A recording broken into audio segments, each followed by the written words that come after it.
Oke bosku ya, kita berjumpa lagi bersama Dunia Mekanik Motor. Nah, jadi di video kali ini ketika motor teman-teman, terutama motor Vario 110 itu ada rembesan oli di area bawah radiator, itu yang perlu kita cek ada 2 poin ya. Yang pertama itu ada di bagian seal kruk as kanan atau seal magnet yang sudah bocor, dan juga ada lagi penyakitnya itu dari depan, yaitu seal oli water pump ya. Nah, di dalam water pump itu kan ada seal air dan juga seal oli. Nah, biasanya di situ seal olinya itu sudah jebol ya. Oke teman-teman, kita langsung saja buka cover untuk radiatornya ya. Langkah berikutnya kita tap dulu untuk air radiatornya. Nah ya, kita tap menggunakan kunci L seperti ini, pakai tang juga bisa ya. Tuh, coba perhatikan untuk airnya sangat keruh sekali. Ini menandakan bahwasanya air ini sudah tercampur dari rembesan oli ya. Oli ini sudah tercampur dari rembesan air maksud saya.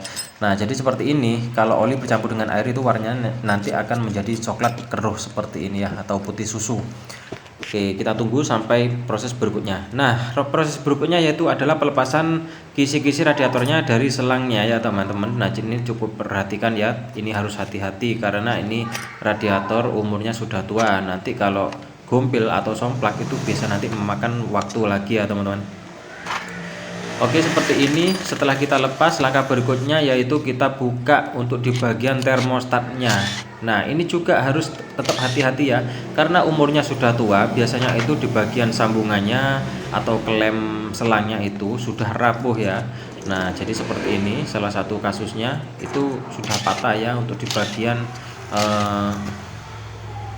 sambungan T pipanya yang radiator bagian atas itu sudah agak goyang itu. Saya yakin ini akan patah kalau dilepas. Langkah berikutnya kita buka dudukan untuk radiatornya atau dudukan kisi-kisi radiator. Tapi sebelumnya kita buka dulu untuk di bagian kipasnya ya teman-teman. Tuh, coba diperhatikan di bawah area magnet. Nah, ini adalah menandakan bahwasanya bisa dari seal magnet juga bisa, dan juga rembesan dari depan. Sekali lagi ya, rembesan dari seal oli mechanical atau seal oli kipas water pump. Langkah berikutnya kita buka untuk magnetnya. Kita menggunakan Tegiro tipe 1 yang sistemnya drag keluar seperti ini ya. Muterannya, ngencangannya itu ke kiri, kemudian untuk drag press-nya itu ke kanan ya. Nah, jadi seperti ini. Nah, jadi bisa teman-teman buat referensi kalau bingung pakai tracker magnet itu Tegiro tipe 1, 2, 3 itu bisa masuk semuanya ya, tapi biasanya saya pakai tipe 1 seperti ini. Tuh, coba perhatikan untuk di bagian area spoolnya itu juga banyak debunya juga ya. Tapi sebelumnya kita tap dulu di bagian olinya ya. Kita mau cek apakah oli ini bercampur dengan air atau tidak, atau olinya yang mencampuri radiator ya. Nah, jadi seperti ini. Alhamdulillah untuk olinya ini memang hitam pekat ya, berarti menandakan bahwasanya air radiator itu tidak masuk di bagian mesin, tapi oli mesin keluar menuju ke air radiatornya, sehingga menyebabkan air radiator itu keruh. Langkah berikutnya kita lepaskan untuk di bagian spoolnya dan juga klem kabelnya seperti ini menggunakan kunci L5 ya. Nah, oke, kita tarik pelan-pelan saja, jangan sampai ada yang terputus ya, karena mengingat bahwasanya motor ini sudah lama. Tuh, coba perhatikan untuk di bagian pipa termostatnya itu sudah somplak kan. Nah, jadi seperti ini harap maklum ya, karena memang umurnya itu sudah puluhan tahun ini. Nah, memang gak pernah ganti sama sekali. Nah, cuman ini harganya murah ya, dan bisa kita ganti. Tuh, coba perhatikan untuk keruwilannya itu kita hancurkan saja ya, untuk proses memudahkan untuk pelepasannya. Nanti kita tinggal ganti baru saja ya, harganya murah, sekitar 15.000 sampai 25.000. Oke, kita tunggu. Langkah berikutnya kita akan melepas untuk di bagian cangkang water pump ya, cangkang water pump dan juga cangkang magnet itu satu set gitu kita buka semuanya, karena nanti kita akan melakukan proses penggantian satu set ya, antara seal magnet dan juga seal water pump itu. Oke, kita buka dulu untuk dudukan klem kabelnya seperti ini. Kita tarik-tarik saja ya. Itu nanti nggak usah dipasang juga nggak apa-apa teman-teman ya, karena memang pemasangannya memang agak ribet, tapi kalau mau rapi ya kita dipasang juga ya.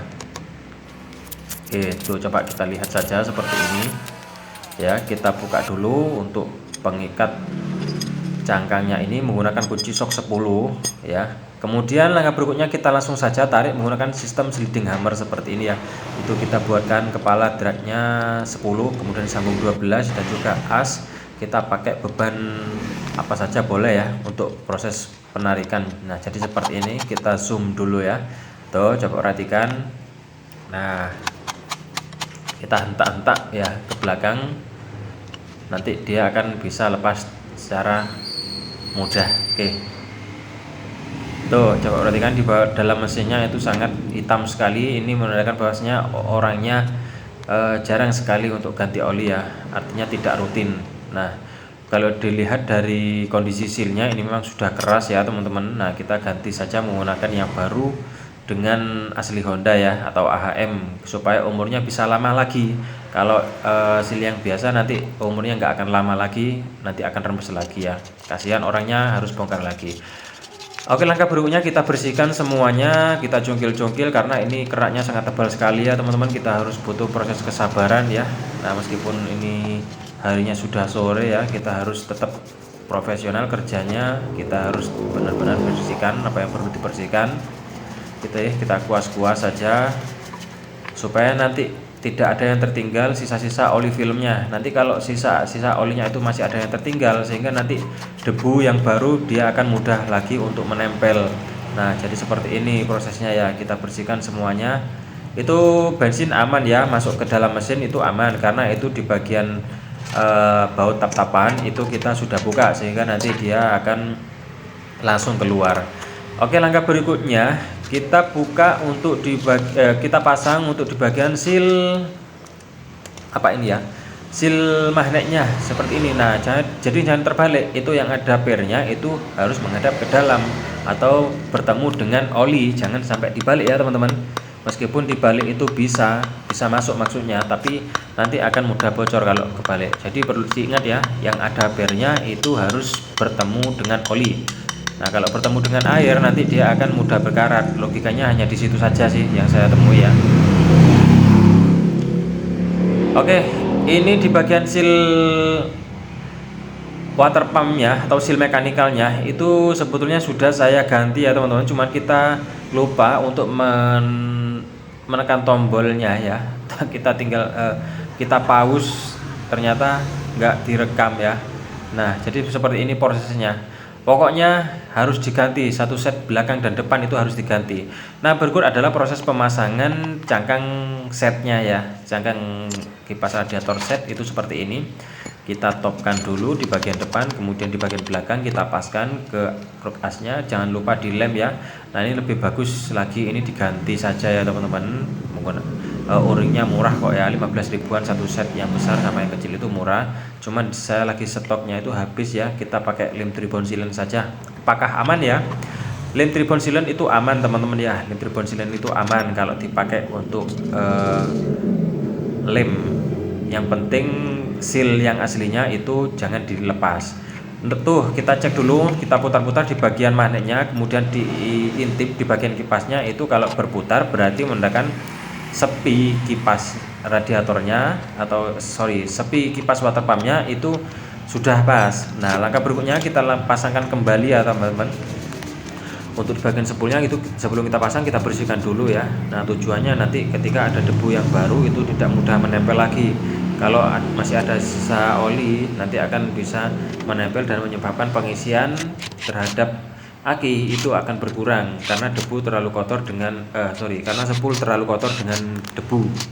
Kita pasang pulsernya, kemudian kita pasang semuanya ya. Pokoknya prosesnya itu harus sama dengan yang seperti kita melepasnya ya teman-teman. Oke, nah jadi ini kita hidupkan flashnya ya, ini karena ini sudah malam dan kita lembur. Tujuan untuk membuat video ini supaya bisa berjalan dengan lancar ya.